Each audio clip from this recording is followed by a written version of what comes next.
Who are the facilitators in the room? Raise your hand if you've been identified as a facilitator. Awesome. Who are the minute takers in the room? Beautiful. Who are the timekeepers? Apparently we need a lot of timekeepers. Who are the reporters? All right, these are the ones I'm going to. Awesome. Thank you so much for doing that. And the data geeks. Why isn't everybody raising their hand right now? No, I'm kidding. Awesome. Okay, thank you. What we're trying to do is practice the TIPS model, the team-initiated problem-solving model, and every time we meet to really organize ourselves and ground ourselves in identifying roles. Okay, so here we go. So you guys have seen this logic model before. How many of you have seen this embedded as part of our center implementation blueprint? Okay, everybody's raising their hand right now. So let's go through this. No matter if you're working at the state or the district or the school, we're going to use a similar logic model to apply our system structures for implementation of MTSS. This is a fairly new graphic, so we've had a lot of versions of this. This is the most recent one.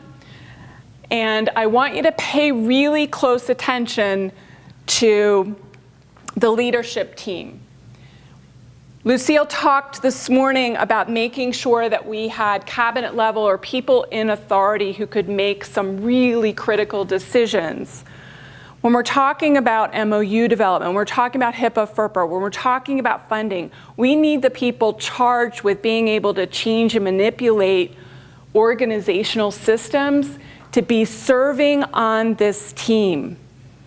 You'll notice something about this version of the graphic that we've organized. We've got the executive functions. So the top portion of the graphic are really about those people in key positions of authority who are ensuring that we've got critical stakeholder support. We talked a lot about family and community partnerships, but we need to garnish really authentic collaborations and partnerships to come to the table to coalesce around this urgent need for changing the way we do business in schools and in communities.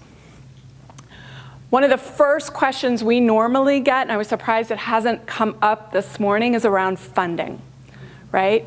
We always get this question. Our mental health providers, our clinicians that are paid outside of the school system are usually a fee for service and don't have the flexibility in their day to be able to serve on teams. So as soon as we start asking them to change their role and set aside some of their time to be on systems planning teams, there's oftentimes a huge barrier for them because they're not able to get paid for that. But it's such an essential part of changing the way we do business if we're really going to make the kind of impact we're talking about for youth and families. So the person and people who are charged with making those critical decisions at the state, at your local political unit, have to be on the team to be able to say yes or no to how we're allocating time and functions, especially when we're developing out the MOU, right? Policy and systems alignment. Somebody has to know how those things really impact classroom level implementation, because they do. If you're looking at the National Implementation Research Network or Dean Fixon and Karen Blase, if you've looked at any of the implementation science, they do this PEP-PIP cycle, which I love. When we put new policies in place all the time, it has direct influence and impact about the way of work inside school buildings. Right? So when we put out policy around disproportionality and being really concerned about kids of color getting exclusionary practices, I had a ton of schools say, okay, we're just not going to suspend kids. Well, my gosh, that doesn't fix the problem, right? That's just, or we're going to have an in-school suspension. We're just going to hide the out-of-school suspensions. We're just going to throw them over in this room and call it a day, right? That policy has direct influence and impact over practice. So we've got to have those communication and feedback loops that say, you know, when you put this policy in place, we've got to have guidance around how it gets implemented. And we've got to make sure that people have the right skills to change the way they're delivering interventions in our schools so that we really are making meaningful change in kids' lives and not just throwing it under the rug. And I'm sure that doesn't happen here. That happens out east and in the Midwest for sure, not here. But we need, again, those people that have that kind of balcony view to understand how policy really impacts implementation. And then workforce capacity. That's already come up a couple of times. How do we change pre-service curriculum? How do we change certification requirements? I've been in this role or been in education for 25 years.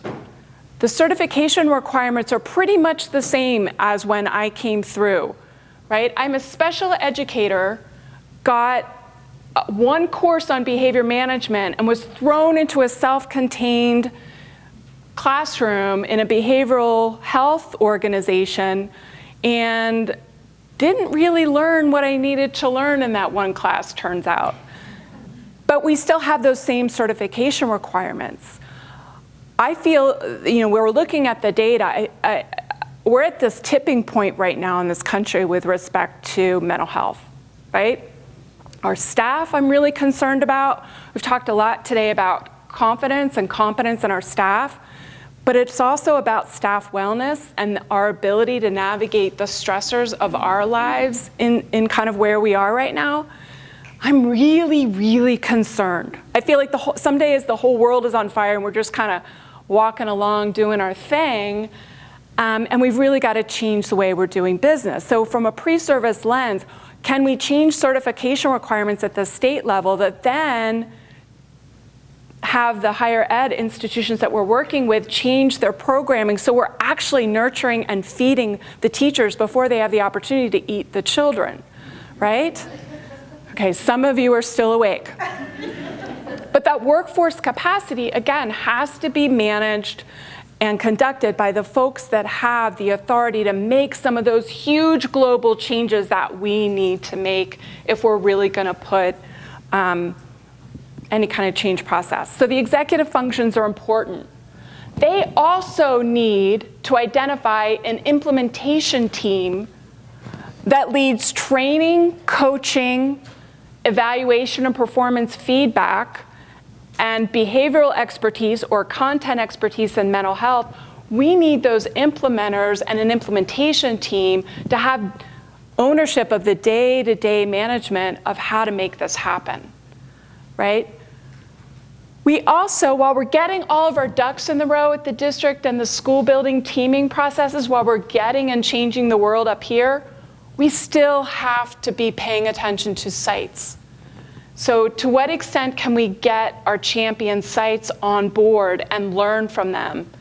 Which is why we're paying such close attention to these arrows, because our local demonstration sites has to constantly inform how we implement and how we redesign our funding channels, our policy channels, to make sure that it's a constant state of continuous improvement. So think about where you're positioned, whether it's the state, the district, or you're or at the building level.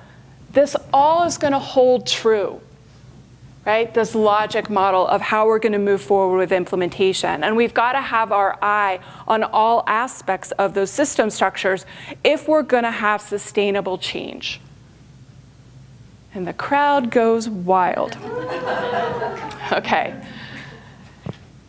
We're really putting a common way of work installed not only in education but throughout our community with all of our partners involved. MTSS is helping us put a common way of work, a common approach that's focused on these system structures to make it happen. And guess what? Change is hard.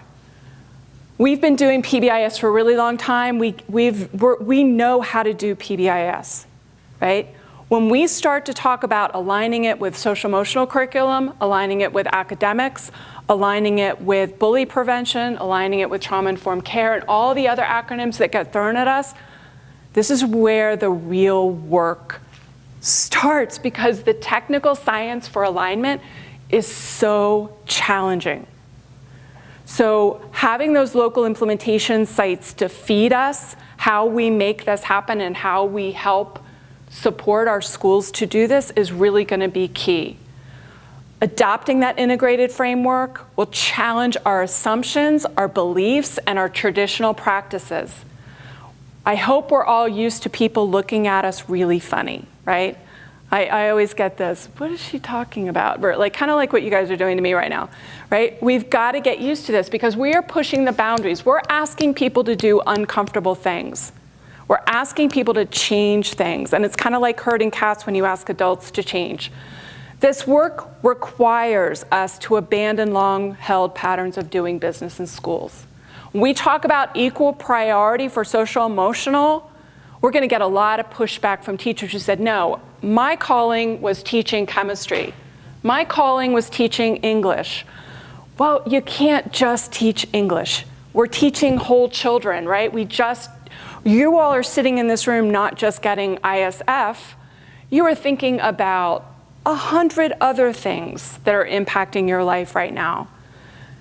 Right? We've got to be focused on that whole child, and it's going to be really hard to abandon those long-held challenges and to constantly kind of figure out what the changing needs of our students and families are. I'm going to ask you to do something.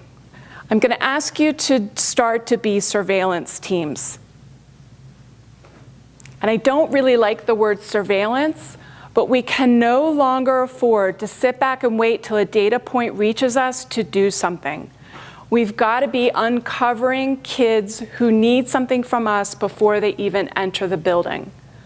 So it requires us reaching out to our community partners to get the data that informs us about what we need to put in place. And that might not be the same for every school in your community, in your district. We've got to personalize what it is we need for each entity.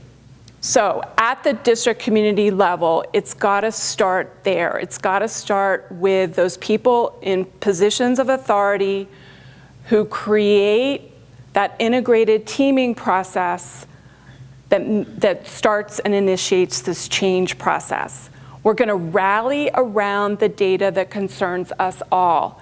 I'm watching districts across this country right now respond to suicide numbers, right? That's the data point that's getting people's attention, and they're rallying around this, and it is the game changer in many districts and communities that we're working with. But I don't want it to wait till it comes down to that. We've got plenty of indicators right now where we could put things in motion to prevent the likelihood that we have to wait till a crisis before it emerges as a change effort. Have a formal process for selecting and implement evidence-based practices. Does any district team that you guys are working with have a formal process by which they select and choose evidence-based practices? Has anybody seen that in action? Or is it simply a unicorn? So there is a brilliant tool that we'll cover tomorrow called the Hexagon tool, right? It comes out of Dean Fixon's work out of the National Implementation Research Network, NERN. It's a hexagon tool, and it takes you through some really essential guiding questions and formalizes an opportunity to say, do we need this? Does it have evidence? Can we pull this off given the other things that we're doing, right? And it takes you through a really nice, easy, simple routine that fosters and encourages identifying only a small number of initiatives. In fact, we've got a couple of our districts, and I can't remember where it was in this country, and maybe it was on a call with you guys, but they were talking about a new initiative coming, shiny new initiative, brand new school year, new superintendent, new principal wants to bring a shiny new initiative. And the team steps up and they say, whoa, we got to put a hex on that first, because they're using the hexagon tool.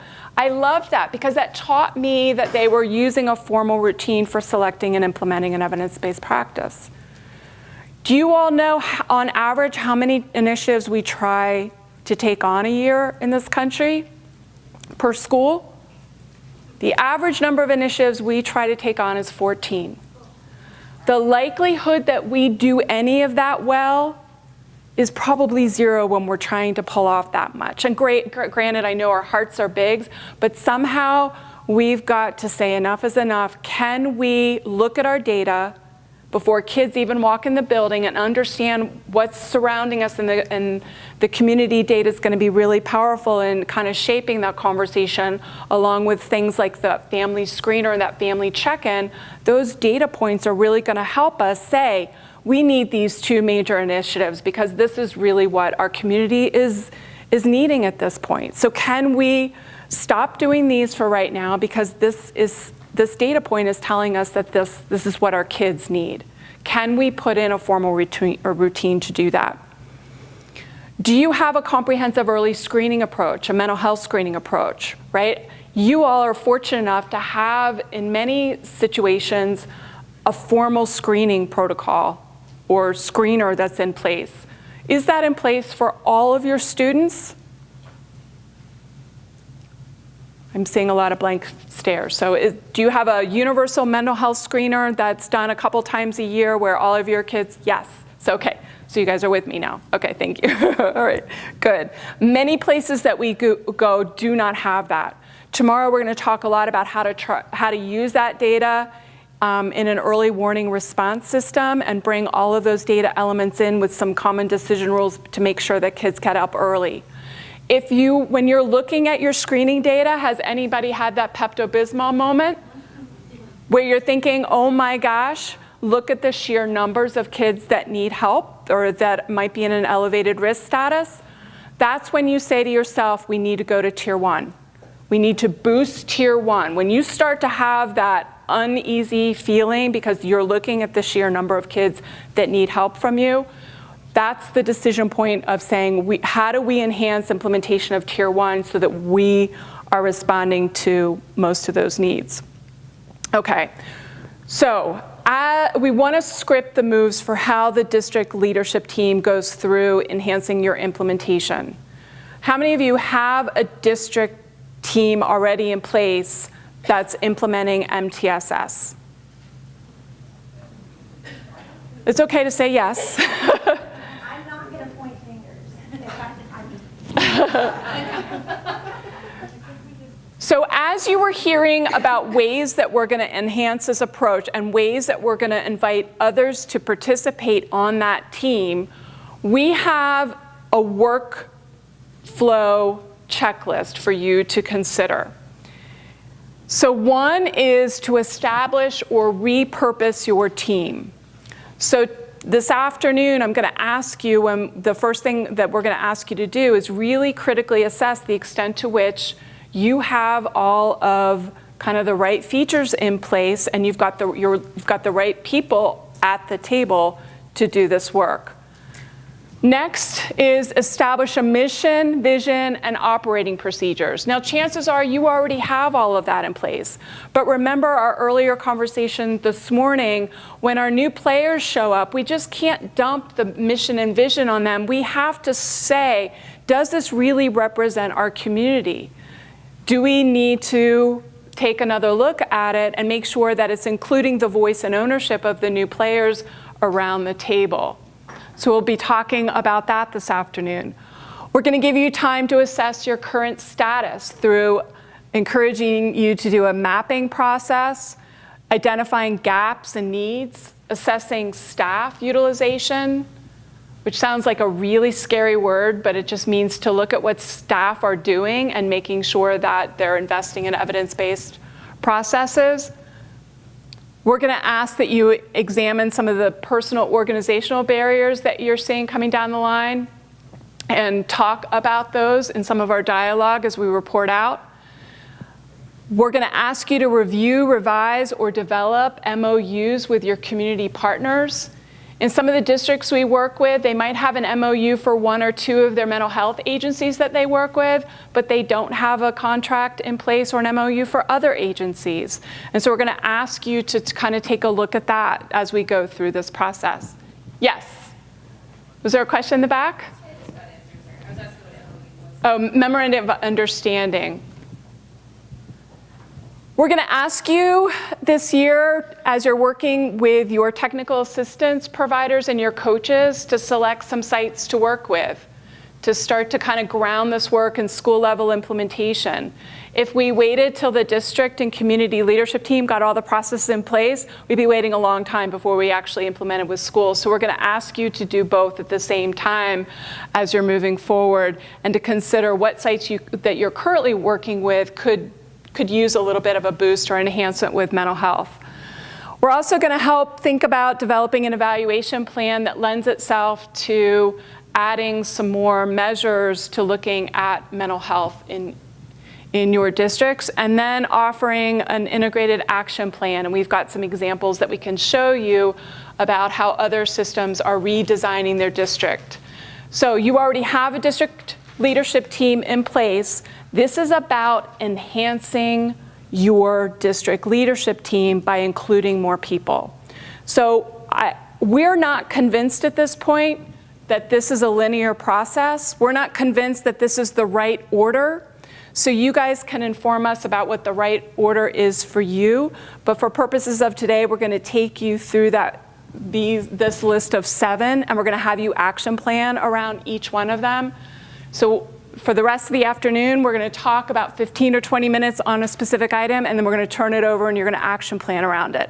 And then I'm going to bring you back. We're going to talk about establishing or repurposing your mission and vision, and then we're going to give you time to talk about what it looks like and sounds like and how you will enhance it back at your schools, your districts, or your state.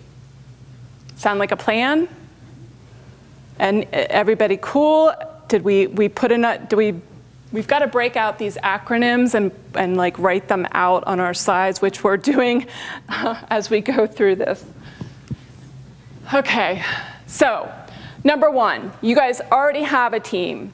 I want you to think about additional players that need to be on your team, given some of the intro that you heard this morning. So who else needs to be included as we're thinking about people in positions of authority, thinking about our mental health partners?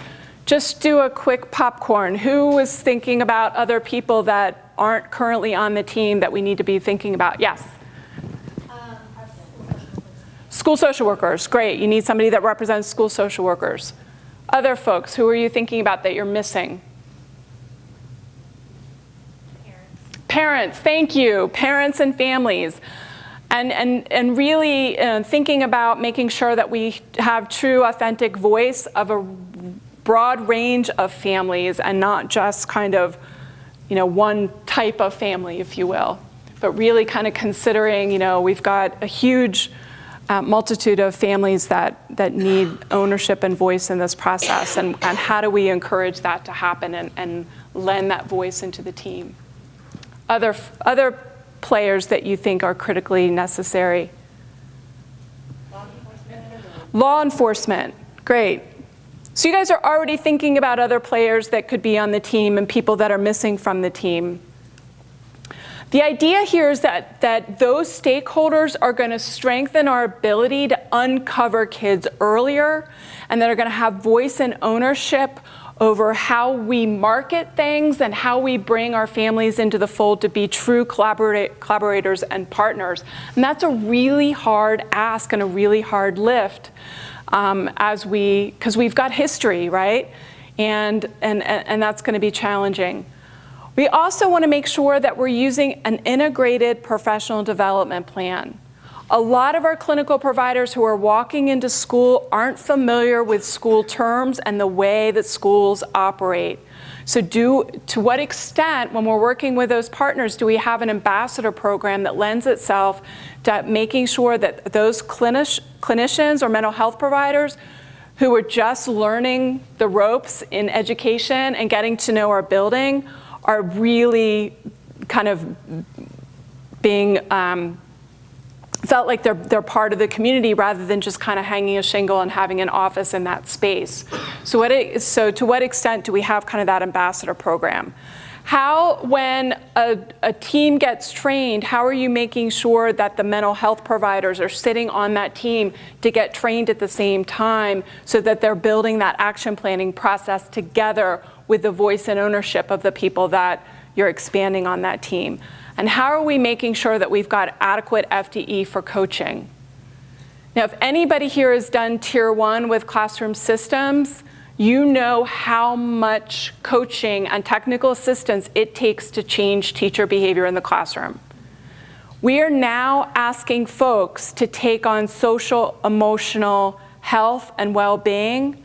There's going to be a need to create a culture of coaching in our schools where we're leaning hard on one another to gain the skills and competencies that are required when we're asking folks to add one more thing to their plate.